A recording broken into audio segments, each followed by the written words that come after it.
एक 8 साल की लड़की अपने माँ के साथ थाने जा रही होती है।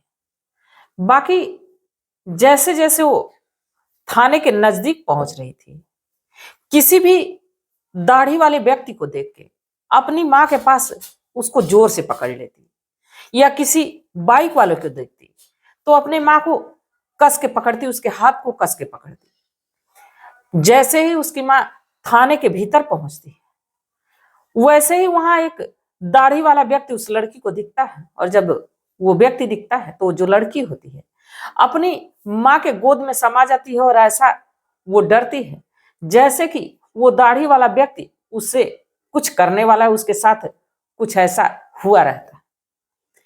जब ये माँ अपनी बेटी को लेकर थाने के भीतर पहुंचती है तो जो वहां पुलिस वाले होते हैं उनसे कहती है कि मुझे एक एफआईआर दर्ज करानी है। दरअसल मेरी जो बेटी किसी भी दाढ़ी वाले व्यक्ति या बाइक वाले को देखती तो डर जाती है, मुझे एक एफआईआर दर्ज करानी है। अभी ये बात कही रहती तब तक एक वीडियो वायरल होता है, और देखते ही देखते सबके मोबाइल स्क्रीन पे वीडियो चलने लगता है। आखिर ये क्या मामला होता है?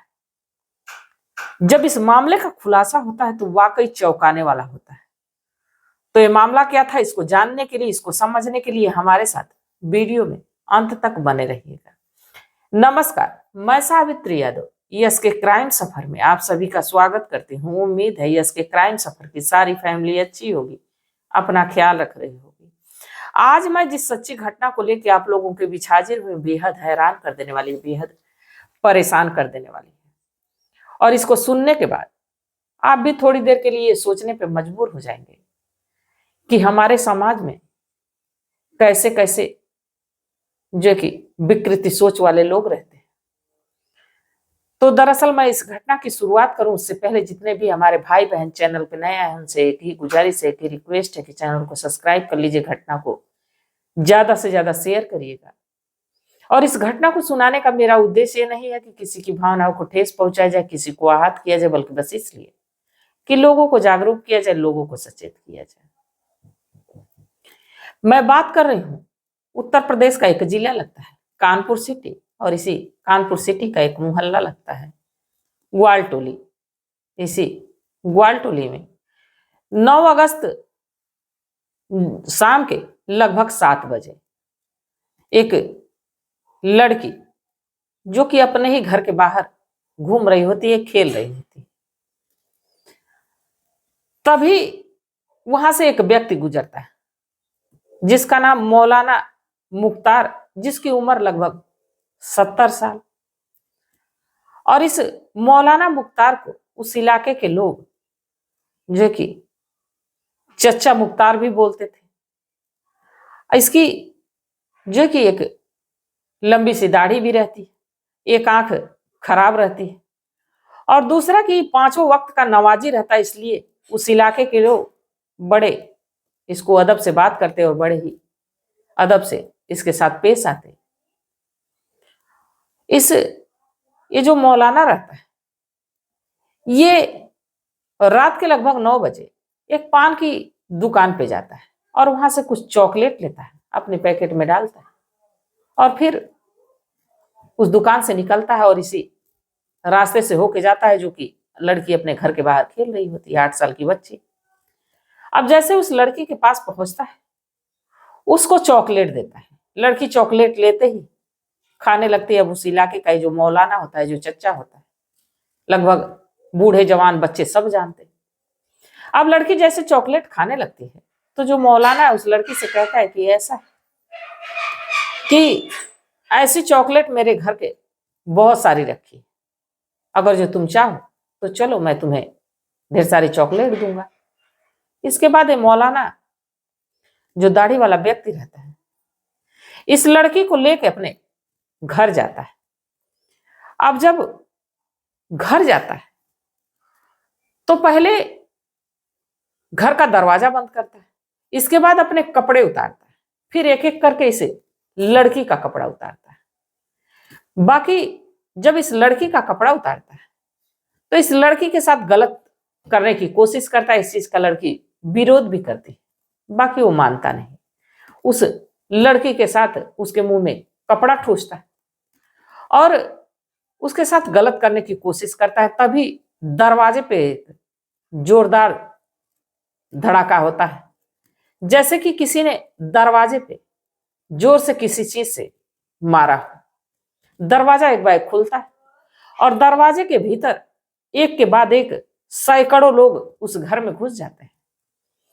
लड़की को तो वहां से उसके परिवार को दे दिया जाता है, पहुंचा दिया जाता है। बाकी इस मौलाना को जब थाने लाती है पुलिस, और जब इस मामले का खुलासा होता है कि आखिरकार ये मौलाना ऐसा क्यों कर रहा था और ऐसा पहले भी किया है, तो वाकई चौंकाने वाला खुलासा होता है। दरअसल ये जो मौलाना मुख्तार, इसके 2 बेटे और पत्नी, 2 बेटे में से बड़ा बेटा मुंबई में रह के कमाता, छोटा बेटा भी बाहर ही रह के काम करता।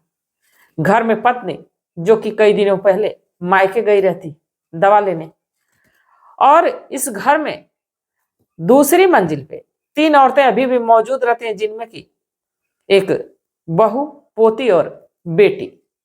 बाकी इतनी औरतों के रहते हुए ये मौलाना ये गलत काम करता है, उस लड़की को घर में लाता है और उसके साथ जबरदस्ती करने की कोशिश करता है।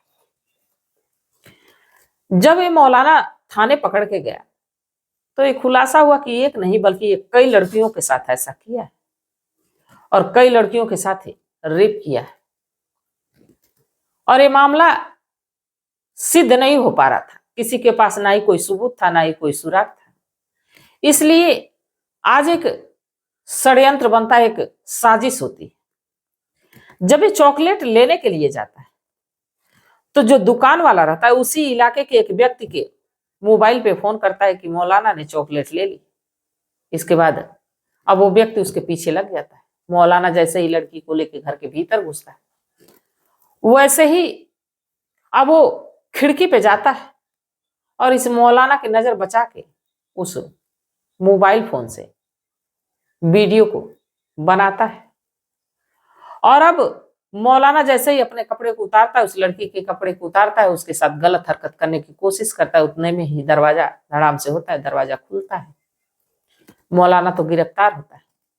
बाकी साथ ही जब ये वीडियो वायरल होने लगता है, जो व्यक्ति रहता है वो व्यक्ति भी पकड़ा जाता है कि तुमने ऐसी वीडियो क्यों बनाई और एक छोटी लड़की की वीडियो बना के वायरल कर दिया।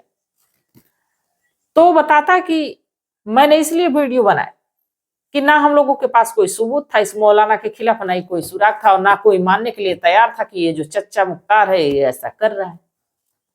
इसलिए मजबूरन हम लोगों को ये साजिश करनी पड़ी और कई दिनों से इस पे हम लोग नजरें रखे थे।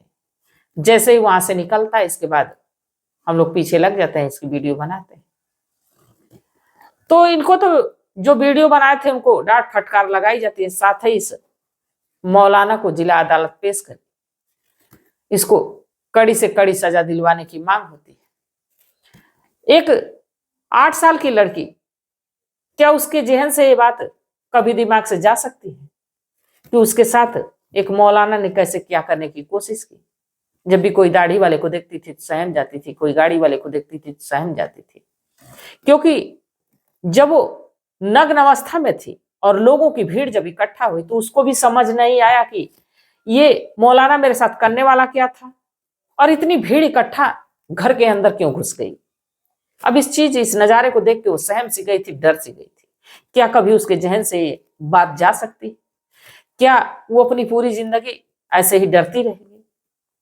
और जिन 2 लड़कियों 3 लड़कियों के साथ जो ये मौलाना रेप किया था वो भी नाबालिग थी। पॉक्सो एक्ट के तहत इस पे तमाम धाराएं लगा के मौलाना पे केस चल रहा है, तो कानून तय करेगा कि इसको कौन सी सजा मिलेगी। पर इस घटना को सुनने के बाद बस जहन में यही ख्याल आता है कि ऐसे लोगों को कौन सी सजा मिलनी चाहिए जिससे कि ये नजीर बन सके कि ऐसा काम करने से पहले वो एक बार सोचे कि जो हम कर रहे हैं या करने जा रहे हैं, अगर जो ये लोगों को पता चलेगा तो हमें कौन सी सजा मिलेगी। तो आप लोग अपनी सलाह, अपनी राय कमेंट सेक्शन में जरूर बताइएगा कि इस मौलाना को कौन सी सजा मिलनी चाहिए जो मौलाना एक 8 साल की लड़की का रेप करने की कोशिश की और साथ ही कई नाबालिगों के साथ इसने रेप किया। कितने लड़कियों का बात सामने आ पाया कि ये मौलाना उसका रेप किया, कितने का तो सामने ही नहीं आया। सबूतों के अभाव में ज्यादा दिन तक मौलाना छूटता रहा, क्योंकि ऐसे 5 वक्त के नमाजी दाढ़ी वाले व्यक्ति, अगर जो किसी को कोई कहता भी था कि मेरी लड़की के साथ ऐसा किया है, तो कोई विश्वास मानने को तैयार नहीं था। सबको पता था कि ये धर्म को मानने वाला है, धार्मिक प्रवृत्ति का व्यक्ति है, ऊपर से एक 5 वक्त का नमाजी है, ऐसा कर ही नहीं सकता।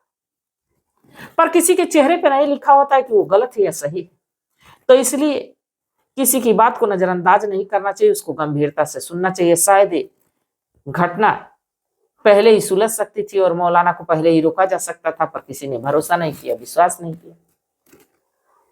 तो ऐसे लोगों को जो कि अपने समाज में देखे तो तुरंत उसकी शिकायत करें और साथ ही अपने बच्चों का ख्याल रखें कि ऐसे लोगों के पास ना जाने पाए।